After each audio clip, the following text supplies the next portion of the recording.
আবার শোকের ছায়া টেলিপাড়াতে। তুমি কি আর কিছুদিন আমায় ভালোবাসতে পারলে না? এদিন সামাজিক মাধ্যমে কাতর আর্জি অভিনেত্রী ময়না মুখার্জির। বাংলা টেলিভিশনের জনপ্রিয় মুখ ময়না, তার আরও একটি পরিচয়, তিনি অভিনেতা সম্রাট মুখার্জির স্ত্রী।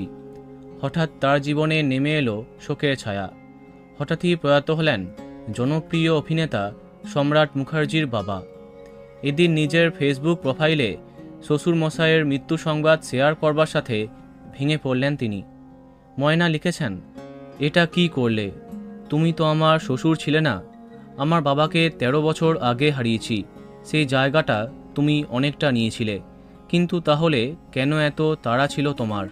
তিনি আরও লিখেছেন, আর কেউ না জানুক, তুমি তো জানতে আমি তোমায় ভালোবাসি কিনা। তুমিও কি আর কিছুদিন আমায় ভালোবাসতে পারলে না? কে আমার হয়ে লড়বে এবার বলো? জবাব দাও বাবা। নাতিদের কথা তোমার একবারও মনে হলো না?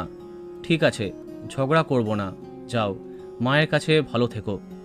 তার পোস্টে সমবেদনা জানিয়েছেন শ্রুতি দাস, অনিন্দিতা রায়চৌধুরী, দেবোত্তম সাহা প্রমুখরা। 2002 সালে বিয়ে করেছিলেন সম্রাট ময়না। প্রথমের দিকে তাদের বিয়ে ঘিরে আপত্তি ছিল দুই পরিবারে, কিন্তু পরে সকলেই এই ভালোবাসার সম্পর্কে সিলমোহর দিয়েছেন। বাবার অকাল প্রয়াণে ভেঙে পড়েছেন সম্রাট এবং ময়না।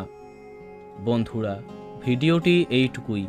বাংলা বিনোদনের অন্যান্য আরও ভিডিও পেতে সাবস্ক্রাইব করো কারেন্ট পজ। ধন্যবাদ।